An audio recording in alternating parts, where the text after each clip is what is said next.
Hi, everybody. Happy Monday. It's Corey Weathers. It is a Monday Facebook Live again, and I'm a little bit late. And I think that's actually part of the reason why of the topic that we're going to talk about today.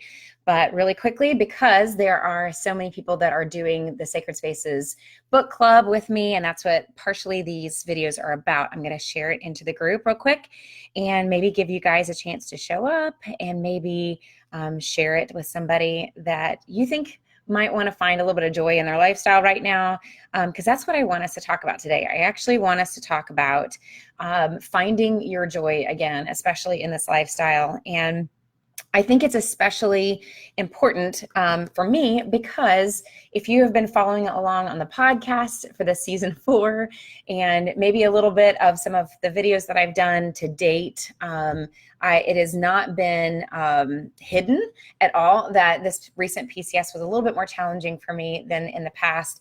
And I've been super honest with that. Hi, Holly and Rebecca are watching. I'd love to know who else is on. Just say a quick hello and tell me where you guys are calling or where you're watching from would be awesome. Ellie, oh, I miss working with Ellie. Okay, so I just wanted to, I've not hidden at all that this recent move was a little bit more challenging for me than usual. And so I wanted us to have a conversation today about finding your joy again and what is joy and how do we find that spark again in our life, and that we have a whole JBLM. So glad you're still there, Holly. How do we find that again and what is it? And so I think that's really important. So those of you who have read or are reading Sacred Spaces with me, I'm going to turn off all my noisemakers here for just a second because that's happened before when I was on a Facebook Live and phones started ringing. So those of you who have read Sacred Spaces or are reading it now with me, we are in like the final chapters of kind of talking through what that's about. And that kind of goes along with the whole topic of finding your joy, because I think during this trip, it was one of the big things that happened in my life is that I found joy again in this lifestyle. And so it was a really good time for me to read this book again. So I'm like, what is this, 4 years later, during a recent difficult season of where I think my joy had been diminishing just a little bit. Hi, Carrie is watching too. It's like the JBLM crew joining me today from Washington State. So good to see you guys. And they actually went through the Sacred Spaces book club of their own. I think it was a year or two ago is where I got to meet them, where I actually got to go to JBLM in Washington State and visit with that Sacred Spaces small group doing the book. Okay. So we are covering a couple chapters this week because we're kind of wrapping things up. But at this point in my trip in the book is kind of one of the final days of the trip where I get the chance to experience the Navy and the Marines. But coming from an Army girl, getting to get on a helicopter was probably one of the most exhilarating opportunities that I've ever had to do. And those of you who are at JBLM, I know there are some people that I got to visit that are with 160th and some other groups that are getting to be in helicopters all the time. But for me, that was the first opportunity for me, the Army girl, to be around helicopters and actually get in one and fly in one. And it was one of the most amazing, exciting moments of my entire trip. And I can't even tell you, I think it was a combination of things that were happening in me as a military spouse. One, all of the nervousness of the trip and all of the people that I had come across where I didn't quite feel like I was fitting in with this press group, and I didn't know where I should sit and where I should walk, and I kept getting in trouble being in the wrong place at the wrong time, and I just was having a hard time finding my way. And on this day, I think I had just kind of settled in my own skin, and I think I just really got to a place where I just was like, I am going to have fun. If I'm not here to have fun, then I'm missing a really great opportunity.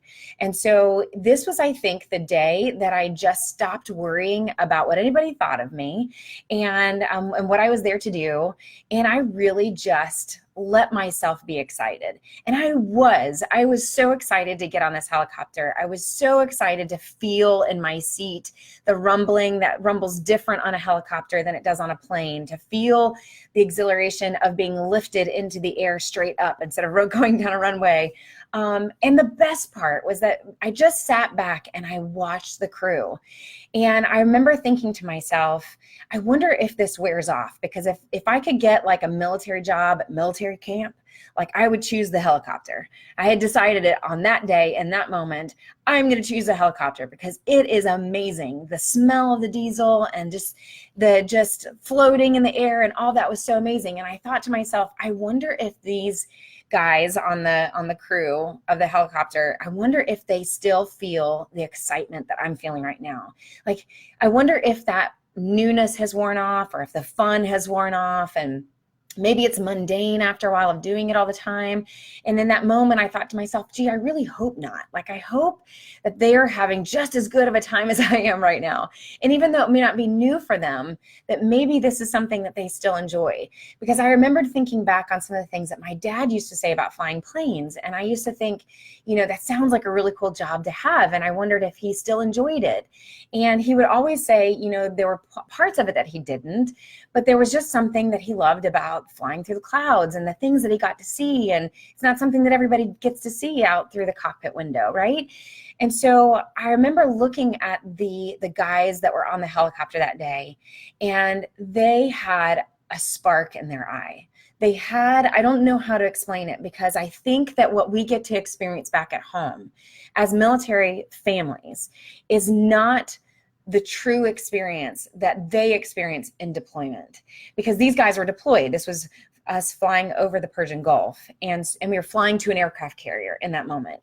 And so I don't know how to explain it other than every troop that I came across, male or female, regardless of branch during that trip, had a look on their face that we don't often see in garrison or here back at the States. And I had to piece a few things together. And part of it was one scout, when I was in Afghanistan, said to me, when I asked him, what would you want families to know back at home? What do you feel like we don't get? And he said to me that there is joy in wanting to go on a deployment. He said, can you imagine going and studying in high school, and maybe even studying in college to do something that you're really excited to do, but then you never get to go out and get that job and do it. He was like, deployment is the opportunity to do this thing that we've been training for back at home all this time. And it occurred to me that back here at home, when they go out into the field or when they're putting their flight time in, sorry, I'm getting over a cold, but when you put in all this time back at home, it's all training. It's all training up to do that thing that you love to do. But you never really get to test yourself. You never really get to do that thing that you've been wanting to do. And that's why there's a lot of service members who haven't deployed and feel a little insecure about that, because they don't get to actually test what it is that they've worked so hard to do. And so the look on their faces of all the troops when I was there and saw them deployed, it was a look of fulfillment. It was a look of joy. And a really big moment for me was when I was actually speaking with a general that was traveling with us. Actually, it might have been a colonel. I can't remember at the time. But I remember talking to him. No, it was a general. It was a general in Afghanistan. And I remember talking with him, and I remember seeing a look, and I was like, you know what? We never get that look at home, because we're always bringing like the problems of home, or the problems of the installation, or our complaints, or how we wish that things were better. And they always kind of have this look like, I want to do the best that I can to help you, but I kind of have this job over here, but I also know that I need to tend to the families too. And I see them, they kind of have this split look in their faces. And I think sometimes that's what a lot of our service members feel at home too. They're trying to be the best person, be the best dad, be the best mom, whoever that they can be at home, and at the same time do this job that they love. But then when they are deployed, they're getting to full out be fulfilled in doing what it is that they've trained to do. And on the helicopter, that was the look that I saw on their faces. They still loved what they got to do. There was this joy. I don't know how else to explain it. Whether it was a scout in Afghanistan, sitting in the USO drinking coffee, in Afghanistan, or whether it was a crew on a helicopter flying over the Persian Gulf, they loved the feeling of it. They loved the rush of it, and they were trained to do it, and they were good at it. And I remember walking away from that going, when was the last time my husband, Matt, had that look of joy walking in the door, coming home to be with us, with that look like he had just had a great day? And it's not about whether or not he actually had a great day. It's about, am I creating a space at home that he can feel the permission to love his job, enjoy his job, and actually want to do it? Like, I don't want him to ever feel like he has to choose to be happy at home or to be happy at the job, that you can be both, that you can come home and be excited about what you did all day. And you can also be excited in a different way with what we're doing at home. And I kind of made a promise to myself in that helicopter that day that I really want to give him that permission to enjoy his job, so that if he's ever excited to run out the door and be that chaplain and do those counselings or spend time with the guys or even deploy, that I can understand it from a different perspective, that it doesn't mean that he doesn't love us. It doesn't mean that he doesn't want to be around us. It doesn't mean that he doesn't also enjoy being a husband and father at home, but that he also enjoys this, and it's something that he's created to do, and he should be excited about that. Now, I know that I have a lot of military spouses and first responder spouses that are watching this right now that are going, yeah, that's great, but what about me? And how I feel like I have to revolve around his joy all the time, and I don't know what brings me joy, and that I want to have that opportunity to have joy in my life too, and I want to have that opportunity to feel fulfilled too. And that is so important, and it is just as important, and that's why I wanted us to touch on this today, because being married in this lifestyle and having a marriage that's a military marriage or a first responder marriage is all about us being able to embrace this lifestyle, to give our spouses the permission to find joy in what pulls them out of the home, and also for us to find joy in what we're doing in the home or out of the home, whether you are also working and finding fulfillment that pulls you out of maybe like the family role for so many hours per week to do what it is that you enjoy doing too. Both of those are important. And so I wanted us to talk for just a minute about the difference between joy and happiness, and how you can start to explore in your own life, where are you needing that joy? What keeps you from that joy? Where is the spark for you? And can we also give our spouses the permission to find that joy again too? Because here's what I realized. I realized kind of today that my kind of grumpy attitude for the past couple months that legitimately is found in being tired from a PCS, in the change and adapting to those new things, that they all are legitimate reasons to be grumpy. But that season eventually has to change, and I have to be that person to decide whether or not that season changes or not. My husband can't make that better for me. My kids can't make that better for me. My job can't make that better for me. I have to decide for myself that I'm ready for that season to change.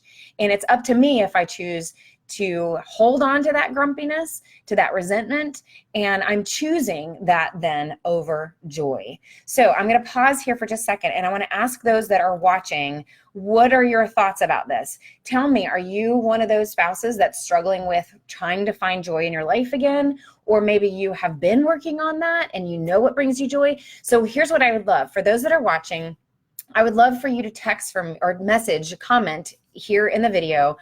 What do you know for sure gets you excited, that gets you grateful, that you love, that brings you joy? And so while you guys are writing that, it can be one or two things. And if you only know that there's one thing that gets you really excited, then post that. If there's three things, I want you to post that too.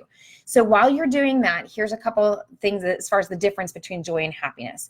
Joy well, let me start with happiness. Happiness is kind of fleeting. It is something that we need in our life. Think of it like Christmas morning, right? Christmas morning is happy. It is everybody's excited about something external, something outside of us that goes, we are going to rush down the stairs and we're going to rip open the presents, and those presents make us happy, right?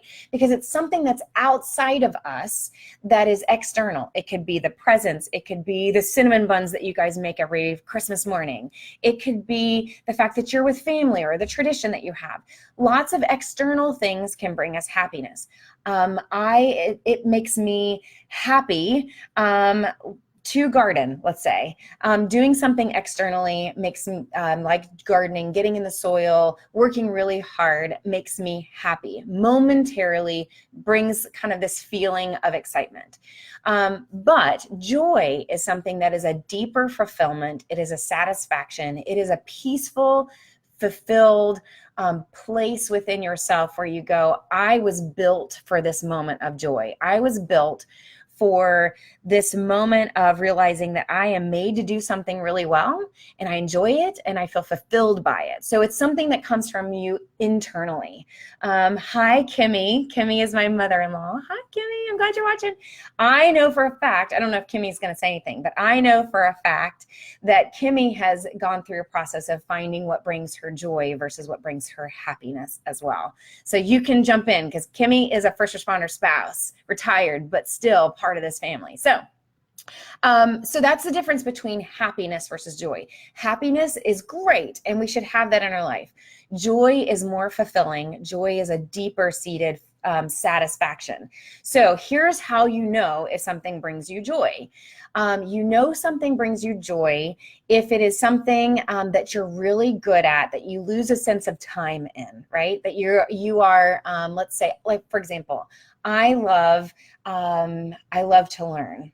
I could like devour information and research information. I love the process of solving puzzles, going from not knowing something to knowing something. So I have taught myself how to do a website. I've taught myself how to do a podcast. And part of that is fueled from the joy and the satisfaction and the fulfillment of learning to do something. That brings me joy.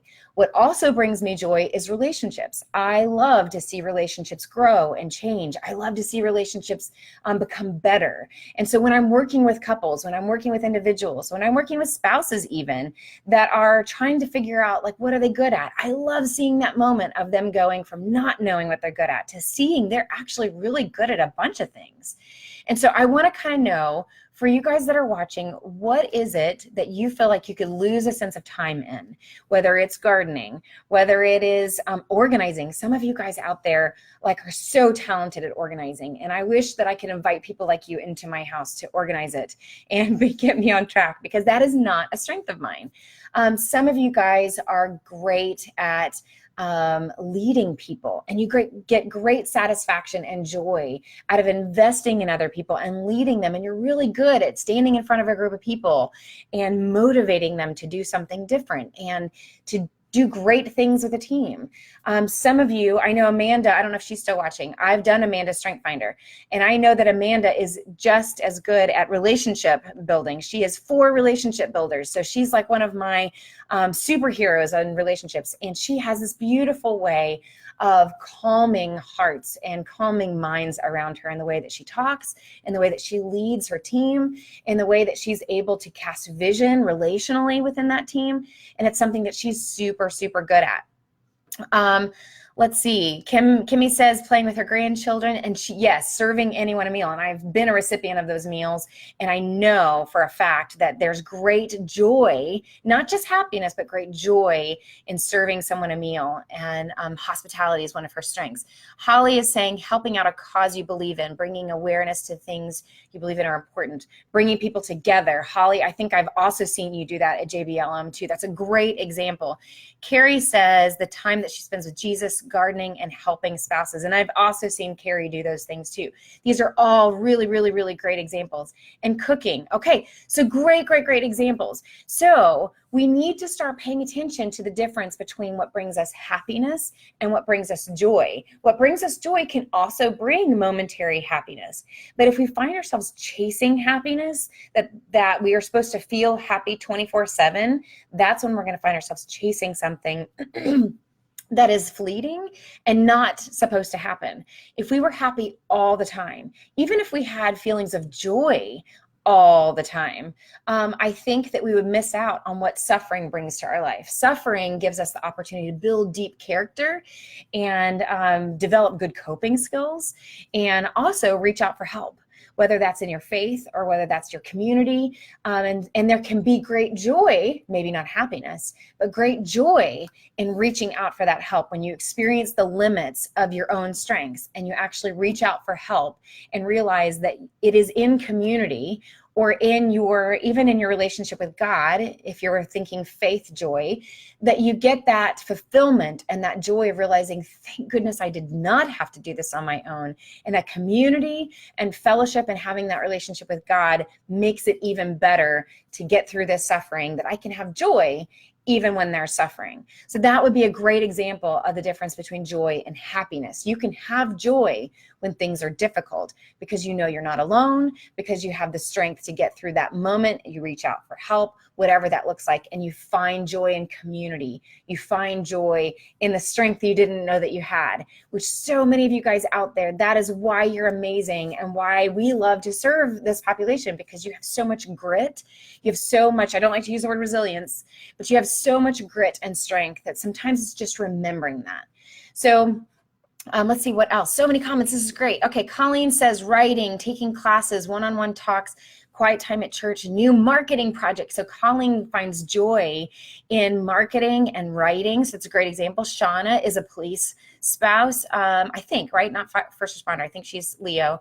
I find joy in helping people find joy and purpose. I love inviting people in and helping them find community. Shauna is a great example of that. Shauna brought her whole, I'm trying to remember the details, Shauna, but she created a space in her neighborhood where kids could like play and people could feel comfortable to come over. And she had this amazing picture on social media of all these, like there must have been like 20 or 30 bikes, kids' bikes, because she loves the opportunity to bring her joy comes from a place of helping people find community.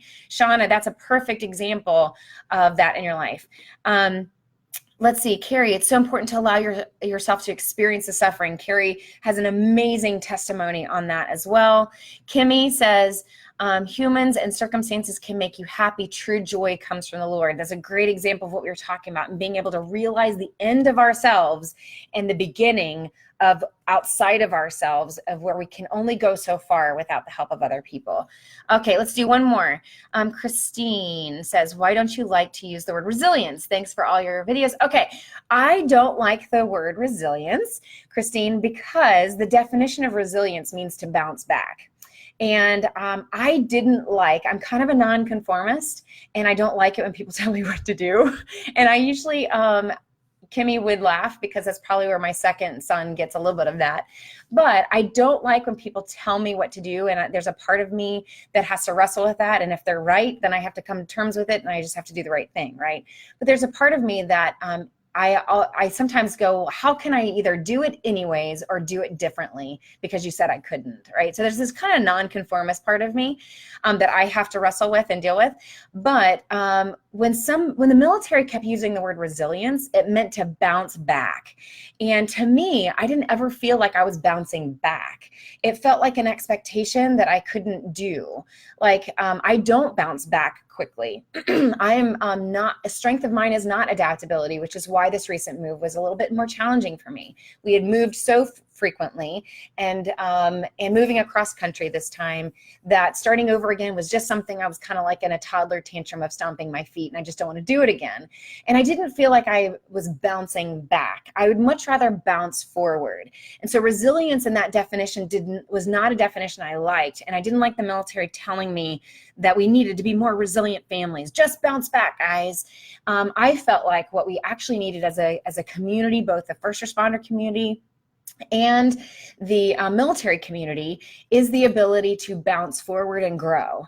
Because I think our community is far more grittier than we are resilient. We have an amazing strength to dig deep and to apply amazing work ethic and set our sights on a goal of whether that's to get through a TDY, get through a deployment, get through a rough season, get through a move, get through those shift changes, whatever that looks like. We know how to dig deep, find our character, find that work ethic, put our sights on that future goal of I'm going to not only get through this, I'm going to get through it better. And I want to be better than where I started. And that does not sound like resilience and bouncing back. That sounds like moving forward. I want to be better tomorrow than I was yesterday. And so I love the word grit and gritty instead of resilience. So Christine, that's the answer for that. Okay, so here's the last part of this whole topic of joy. Thank you, Christine. I always love to talk about grit versus resilience. So any opportunity, I'll take it. But here for me is where I'm at now and why I feel like I'm in a better place. First of all, I was late coming on to do this video today because I ended up having an amazing conversation with my neighbor next door, and that was worth delaying a Facebook Live for. And I was so grateful for that relationship. I was so grateful for that conversation. I was so grateful for that community. And it was a reminder of the importance of gratitude and being present in the moment to bring us joy. And it was a reminder that the more things that I look for that bring me joy in this lifestyle, the better attitude I'm going to have, the more grit I'm going to have, and I'm going to have those things to apply to that grittiness to help me build on that work ethic to go forward, if that makes sense. I can choose to get out of that place of resentment and grumpiness and instead move forward with joy, using gratitude as the fuel. And so I think that has been the corner that I have turned lately, is being thankful for that neighbor in that conversation, to being present in that moment. I am so grateful that my kids are doing better in this place that I kind of stomped my feet and had my temper tantrum of coming, but it's been great for my kids. And honestly, it's been great for me too. And I had to start looking for the positives. I had to be thankful for what this lifestyle actually brings to us instead of looking for the negatives. And I think we can get really caught up in the negatives and the complaints and how things aren't going our way. And then we take those to the generals and we make our ICE complaints, right? And they're going, oh, I don't know how to handle all this. We're just trying to fight the world's wars, right? Which is why the look on their face when I saw them during deployment was a feeling of they weren't split. None of those service members were split in half trying to make both family happy and do their job well. They could confidently focus on their job knowing that things at home were going fine, and they trusted their family to do what it was that they needed to do and find joy in it somehow and be grateful for what they were able to provide, the lifestyle that they're able to provide. And so I want that spark back.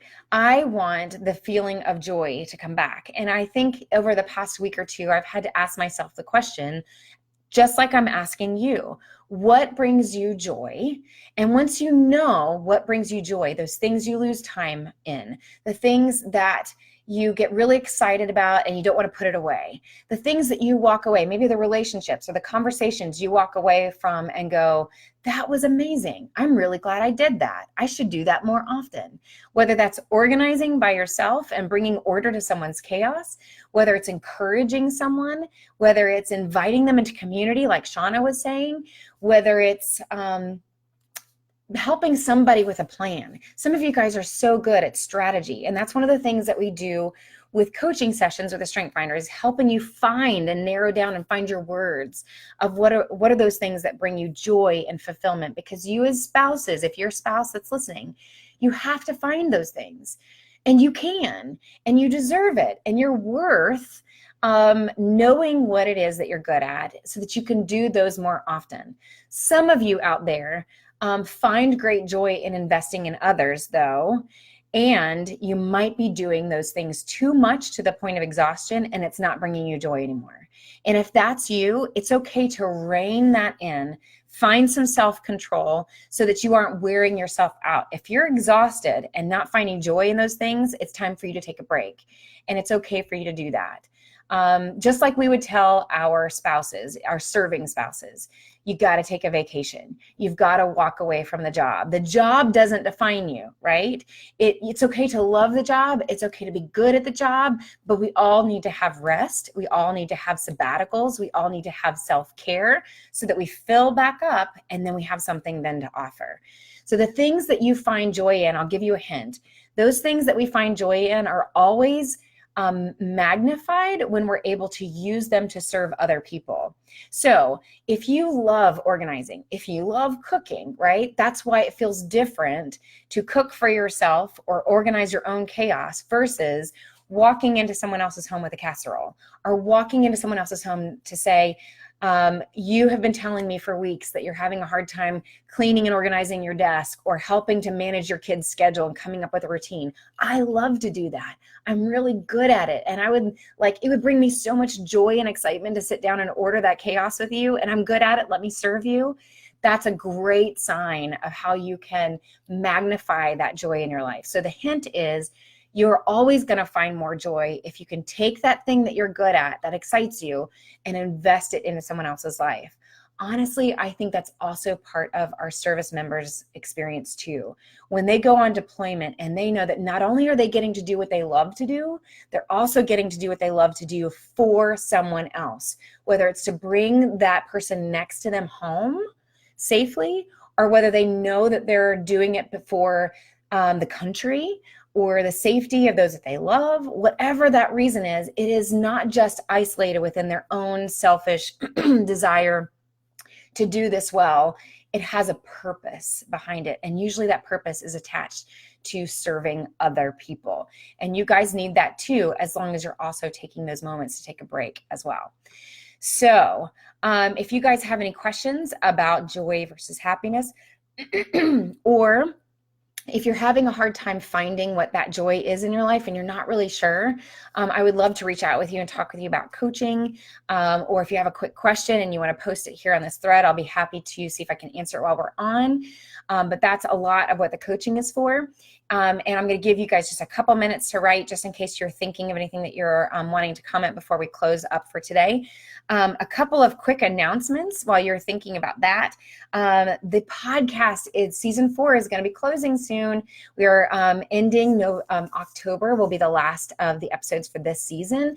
Those of you who are new to listening to the podcast, I take a sabbatical every winter where I creatively just have to shut things down and think and process and vision cast for what the next season is going to look like. So if you've not been listening, you've got time to catch up, but there's probably 3 episodes left maybe for that will go through October. So season 4 has been amazing. And just yesterday we posted Brave Crates, my interview with Brave Crates. That interview was fantastic. If you are going through deployment or have a friend who's going through deployment, listen to that interview, because Becky Hoy from Brave Crates, who is a military spouse who created a business, has some amazing thoughts on how you can make these times of separation not only amazing for you, but also amazing for your marriage. And she has designed a way to do that. So that's awesome. I would highly encourage you to listen to that. And then I am going to Nebraska next week. So if you guys know anybody, I think it's called Offutt Air Force Base. I'm hoping I'm saying that right. But I will be going to Offutt Air Force Base in Nebraska next week for a MilSpouse Fest, where I'm going to MC and speak at the MilSpouse Fest. So if you know of anybody that's in Nebraska or in Kansas that wants to drive, it's only about 3 hours from where I am. We're going to have a really great time. They have great prizes to give away. There's like a $500 gift card, and it's just a day of fun for military spouses. So if you need to get out of the house, and if you need to just do something different and do something for you, that's what that event is for. And it's free. It's totally free. So spread the word to those that you know that might be in Nebraska or in the Kansas kind of area, and let's get as many people as possible investing in themselves. We're going to continue talking about this topic actually this week at MilSpouse Fest. So if you know somebody who needs to address this topic in your life, this is a great time for them to do it. Okay, if you are struggling with this area in your life, if you are struggling with resentment or depression or anxiety, and you are kind of ready to explore that in your own life to figure out what brings me joy versus what brings me happiness, and how do I have that own fulfillment for myself so I'm just not focused on my spouse having that in his life or her life, but I need that for me. Please let me know. Please reach out and we can talk about coaching for that. But in the meantime, I hope that you will start to look for that spark in your spouse's eye and giving them permission to enjoy their job again. Sometimes it takes you just asking the right questions, because if they love their job, then you're going to love their job too, right? It's hard for any marriage to do well if one or both are just complaining. And so if your spouse has been complaining about their job lately, ask them questions. Ask what they love about their job. Ask what they miss about their job. What aspects, why did they sign up in the first place? What did they want to go into this job doing? Help them find that spark again. And then make sure you're focused on that for yourself as well. You both should be finding moments of joy together and separately. So, so important to a marriage. So, okay, I don't see any other comments, so I will end for today. I hope you guys have a great rest of your day. Thank you for letting me invest in you guys. This is what brings me joy, is to encourage you and use the strengths that I have to speak truth and encouragement into your life. I hope you guys have a great rest of your week. Probably next week will be the last time that we'll do a Facebook Live on Sacred Spaces, where we'll wrap up this topic for sure. Thank you guys for joining me, and I hope to see you guys back next Monday. Have a great day. Bye-bye.